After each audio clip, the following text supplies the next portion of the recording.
Hi అండి, welcome back to పవినాస్ vlogs. నేను మీ చిట్టి అమ్ములనండి. ఇవి ఏమిటా అని చూస్తున్నారండి. ఇవేనండి కీమా బొబ్బట్లు.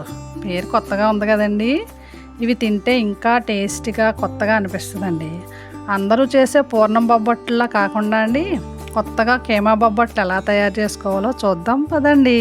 ముందుగా 3 కప్పులు మైదా, 1 స్పూన్ సాల్ట్ వేసుకొని దానిని పిండిలో కలిసేలా కలుపుకొని 1 కప్పున్నర పాలు కొద్దిగా వేసుకొని సాఫ్ట్గా అయ్యేంత వరకు కలుపుకోవాలి.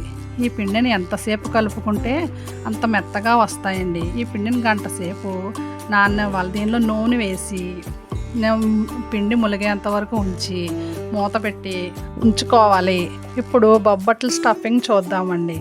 ముందుగా స్టవ్ పైన ప్యాన్ పెట్టి 2 స్పూన్లు నూనె వేసుకొని నూనె కాగాక ఉల్లిపాయలు వేసుకొని కొద్దిగా వేగిన తర్వాత కరివేపాకు వేసి ఉల్లిపాయలు గోల్డెన్ బ్రౌన్ వచ్చేంత వరకు వేగించి దానిలో 1 స్పూన్ అల్లం వెల్లుల్లి పేస్ట్ వేసి పచ్చివాసన పోయే వరకు వేయించుకోండి.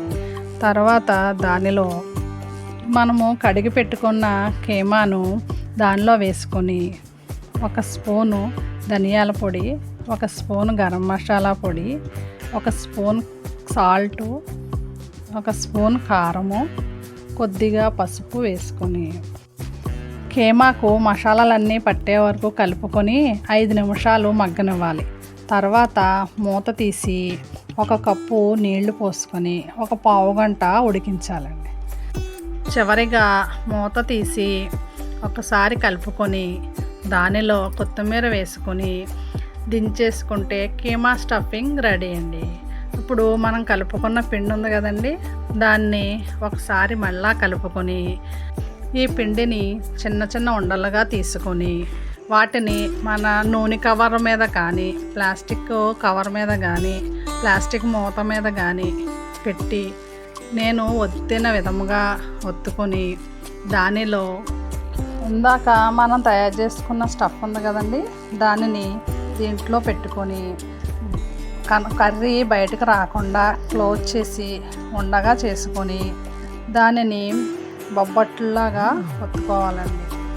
తర్వాత పాన్ పెట్టి పాన్ వేడెక్కాక మనం చేసుకున్న బొబ్బట్లను పాన్ మీద వేసి కొంచెము ఆయిల్ వేసి 2 వైపులా కాల్చుకొని దోరగా కాలాలండి. 2 వైపులా కాల్చుకోవాలి. దీన్ని మీడియం ఫ్లేమ్లో కాల్చుకొని ప్లేట్లోకి తీసుకొని టమాటా సాస్తో సర్వ్ చేసుకోండి.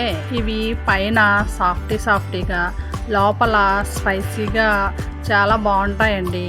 ఈ కీమా బొబ్బట్లు మీకోసమేనండి. తప్పకుండా ట్రై చేసి చూస్తారు కదా. Don't forget to like, share, subscribe. గంట కట్టడం మాత్రం మర్చిపోకండి. Thank you for watching.